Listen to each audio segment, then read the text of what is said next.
शुक्लाम्बरधरं विष्णुं शशिवर्णं चतुर्भुजं प्रसन्नवदनं ध्यायेत् सर्वविघ्नोपशान्तये। गुरुर्ब्रह्मा गुरुर्विष्णु गुरुर्देवो महेश्वरः, गुरुः साक्षात् परं ब्रह्मा तस्मै श्रीगुरवे नमः। सरस्वती नमस्तुभ्यं वरदे कामरूपिणी, विद्यारम्भं करिष्यामि सिद्धिर्भवतु मे सदा। कूजन्तं राम रामेति मधुरं मधुराक्षरम्, आरुह्य कविताशाखां वन्दे वाल्मीकिकोकिलम्। ॐ श्रीसीतारामाभ्यां नमः। तपस्वाध्यायनिरतं तपस्वी वाग्विदाम्बरं, नारदं परिपप्रच्छ वाल्मीकिर्मुनिपुङ्गवम्। कोऽन्वस्मिन् साम्प्रतं लोके गुणवान् कश्च वीर्यवान्, धर्मज्ञश्च कृतज्ञश्च सत्यवाक्यो दृढव्रतः।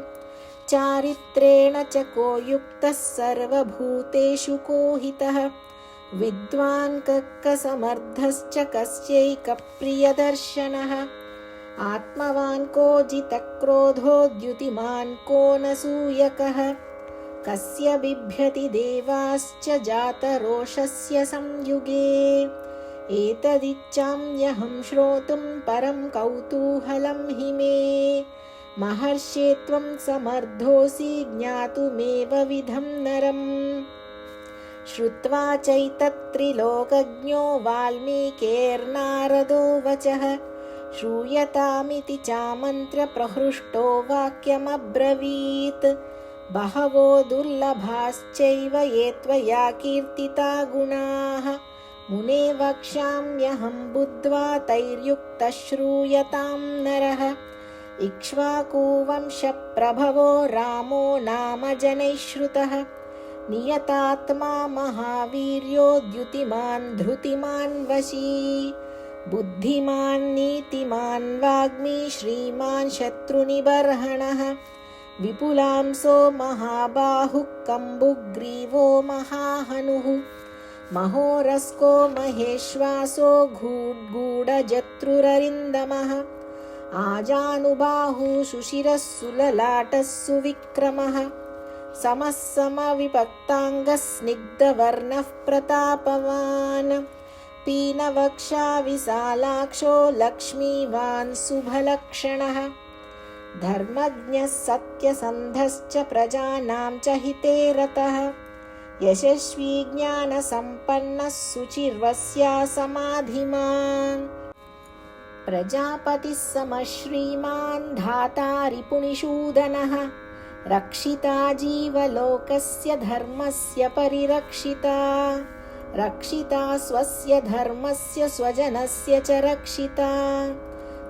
वेदाङ्गतत्त्वज्ञो धनुर्वेदे च निष्ठितः, सर्वशास्त्रार्थतत्त्वज्ञः श्रुतिमान् प्रतिभानवान्। सर्वलोकप्रियः साधुरदीनात्मा विचक्षणः, सर्वदाभिगतः सद्भिः समुद्रस् इव सिन्धुभिः। आर्याः सर्वसमश्चैव सदैव प्रियदर्शनः, स च सर्वगुणोपेतः कौसल्यानन्दवर्धनः।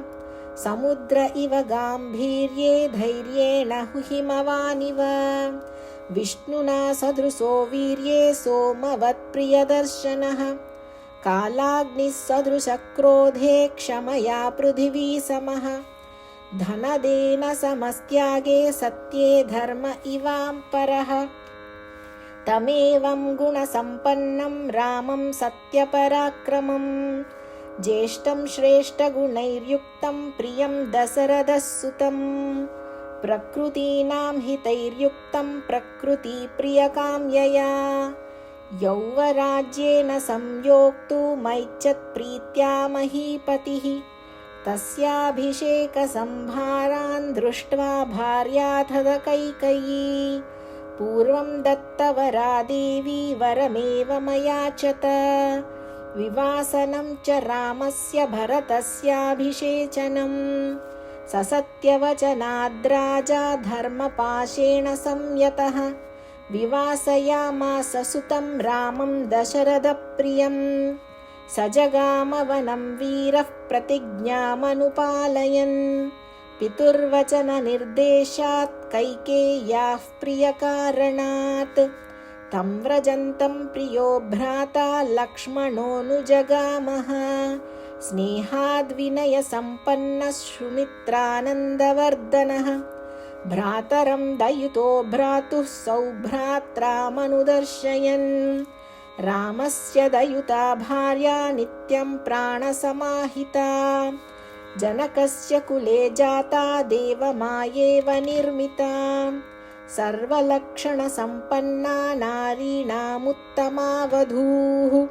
सीताप्यनुगता रामं शशिनं रोहिणी यथा पौरैरनुगतो दूरं पित्रा दशरथेन च शृङ्गिबेरपुरे सूतं गङ्गाकूले व्यसर्जयत् गुहमासाद्य धर्मात्मा निषादाधिपतिं प्रियम् गुहेन सहितो रामो लक्ष्मणेन च सीतया ते वनेन वनं गत्वा नदीस्तीर्त्वा बहूदकाः चित्रकूटमनुप्राप्य भरद्वाजस्य शासनात् राम्यामावसधं कृत्वा राममानवनेत्रयः देवगन्धर्वसङ्कासास्तत्र तेऽन्यवसन् सुखम् चित्रकूटं गते रामे पुत्रः शोकातुरस्तदा राजा दशरथः स्वर्गं जगामविलपन् सुतम्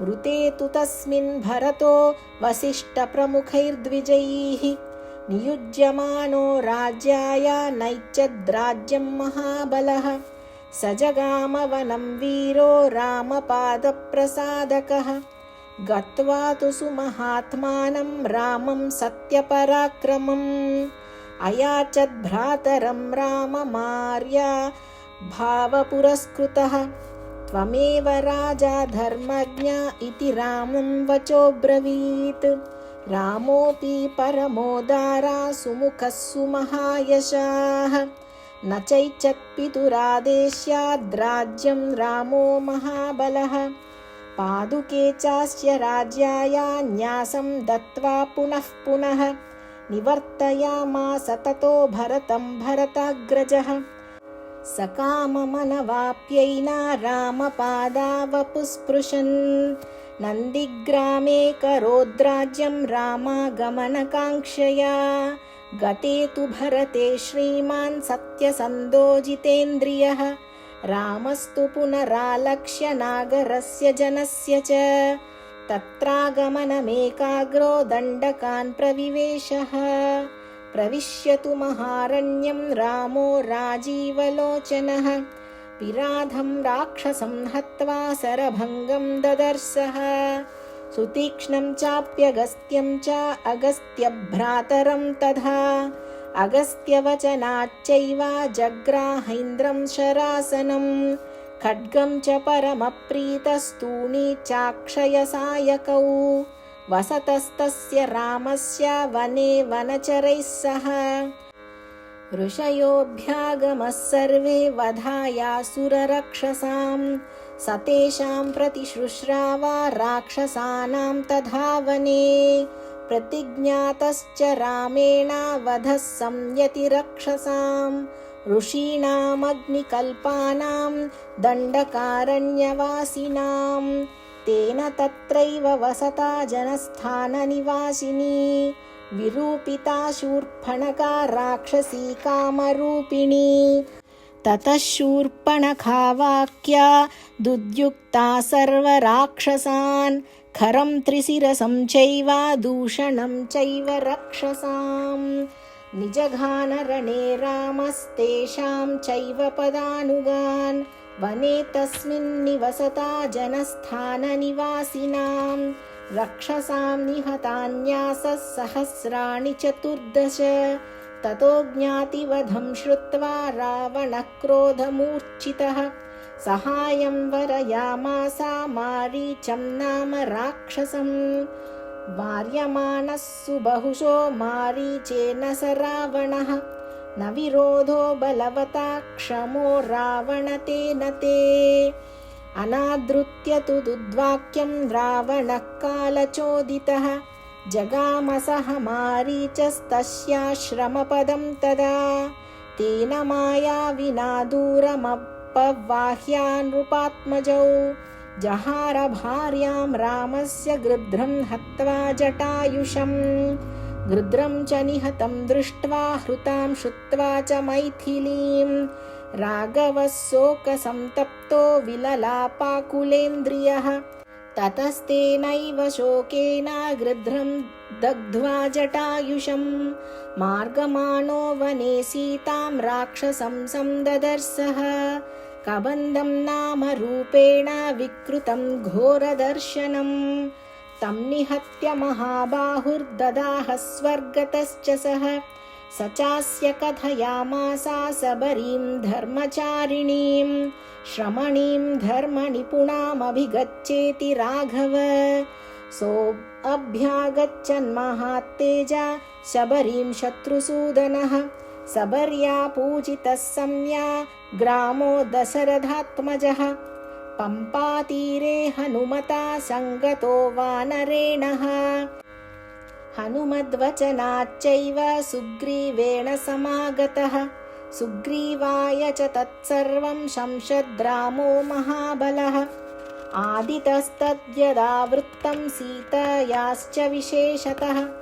सुग्रीवश्चापि तत्सर्वं श्रुत्वा रामस्य वानरः चकार सख्यं रामेण प्रीतैश्चैवाग्निसाक्षिकम् ततो वानरराजेन वैरानुकथनं प्रति रामायावेदितं सर्वं प्रणया दुःखितेन च प्रतिज्ञातं च रामेण तदा वालिवधं प्रति वालिनश्च बलं तत्र कथयामास वानरः सुग्रीवशङ्कितश्चासि नित्यं वीर्येण राघवे राघवप्रत्ययार्धं तु दुन्दुभेः कायमुत्तमं दर्शयामास सुग्रीवो महापर्वतसन्निभम् उत्स्मयुत्वा महाबाहुः प्रेक्ष्य चास्ति महाबलः पादाङ्गुष्ठेन चिक्षेप सम्पूर्णं दशयोजनम्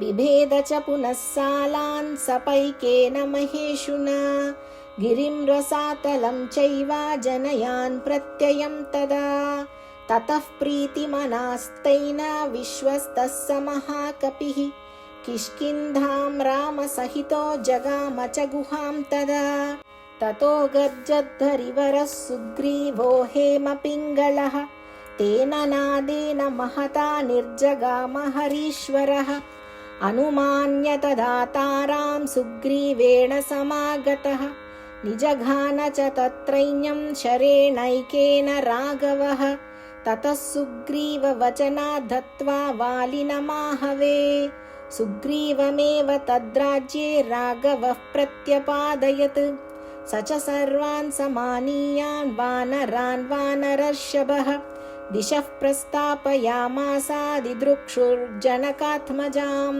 ततो गृध्रस्य वचनात् सम्पातेर्हनुमान् बली शतयोजनविस्तीर्णं पुप्लवे लवनार्णवम् तत्र लङ्कां समासाद्य पुरीं रावणपालितां ददर्श सीतां ध्यायन्ती अशोकवनिकां गतां निवेदयित्वाभिज्ञानं प्रवृत्तिं च निवेद्य च समाश्वास्य च वैदेहीं मर्दयामास तोरणम् पञ्चसेनाग्रगान् हत्वा सप्तमन्त्रिसुतानपि सूरमक्षं च निष्पश्य ग्रहणं समुपागमत् अस्त्रेणोन्मुक्तमात्मानं ज्ञात्वा पैतामहाद्वरात् मर्षयान् राक्षसान् वीरो यन्त्रिणस्तान् यदृच्छय ततो दग्ध्वा पुरीं लङ्कां मृते सीतां च मैथिलीं रामाय प्रियमाख्यातुं पुनरायान् महाकपिः सोऽभिगम्य महात्मानं कृत्वा रामं प्रदक्षिणं न्यवेदयदमेयात्मा दृष्टासीतेति तत्त्वतः। ततः सुग्रीवसहितो गत्वा तीरं महोदधेः समुद्रं क्षोभयामास शरैरादित्यसन्निभैः। दर्शयामास चात्मानं समुद्रस्सरितां पतिः। समुद्रवचनाच्चैवान्नलं सेतुमकारयत्। तेन गत्वा पुरीं लङ्कां हत्वा रावणमाहवे। रामः सीतामनुप्राप्य परां व्रीडामुपागमत्। तामुवाच ततो रामः परुषं जनसंसदि। अमृष्यमाना सा सीता विवेशज्वलनं सती। ततोऽग्निवचनात् सीतां ज्ञात्वा विगतकल्मषां। बभौ रामः सम्प्रहृष्टः पूजितः सर्वदैवतैः। कर्मणा तेन महता त्रैलोक्यं सचराचरम्। सदेवर्षिगणं तुष्टं राघवस्य महात्मनः। अभिषिच्य च लङ्कायां राक्षसेन्द्रं विभीषणं। कृतकृत्यस्तदा रामो विज्वरः प्रमुमोदः। देवताभ्यो वरं प्राप्य समुत्थाप्य च वानरान्। अयोध्यां प्रस्थितो रामः पुष्पकेन सहृद्वृतः। भरद्वाजाश्रमं गत्वा रामः सत्यपराक्रमः।